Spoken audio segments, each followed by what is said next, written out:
Rebecca Ballhaus, the Wall Street Journal White House reporter who broke the story that Trump's advisors are telling the president there is no legal way for him to cut into Joe Biden's vote advantage.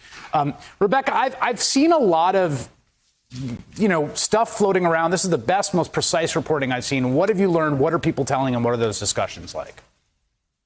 So I think what we're seeing is a growing divide between what the president and his campaign are saying publicly and what a lot of the people around the president are telling each other and telling him privately.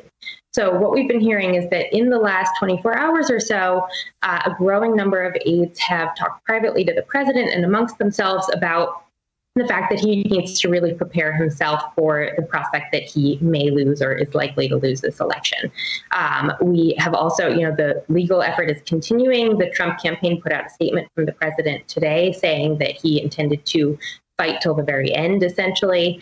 But I think what aides are really realizing, and some are telling him, is that no matter how many legal challenges they mount here, it's not going to be enough to overcome the number of votes by which he lags Joe Biden. Yeah, that point, that sentence in your piece about the sheer fact, and again, we've been sort of trying to stress this, that legal challenges can work on the margins, and we saw it in Bush v. Gore when you're talking about 500 votes, you're talking about 1,000 votes, recounts that I've covered where there was 35 votes.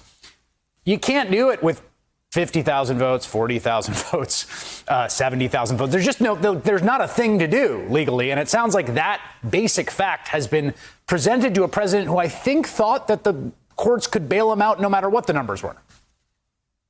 Yeah, I should say that there are some aides who still do think that it's possible that these legal challenges could sway the outcome here. I don't think it's everybody who is just doing this for show. But I think there are a growing number of people who just feel like they're doing this maybe to point out some anomalies in the voting system and, the rationale that you're pointing out problems that could be fixed in the future. But I do think that that increasingly they don't think that this is going to be something that wins in the election. Whose job is it in that White House to tell the president it is over, when it's over, if it's over?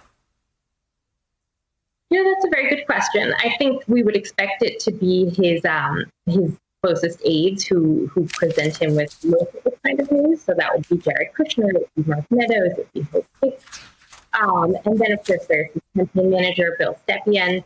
I think we've seen so far that, he is sitting in the White House these past couple of days. He's calling, I think, everybody in his phone book and trying to get their take on what's happening. I certainly don't think that it's everybody who's telling him that this is over. Some people like to give him bad news more than others. But I do think that is something that he's hearing more and more. And at the same time, I think that people don't expect him to concede this race, certainly until these legal issues have been seen through. So they keep saying this to him, but it's not going to necessarily change his behavior. All right, Rebecca Ballhaus, great reporting as always. Thank you.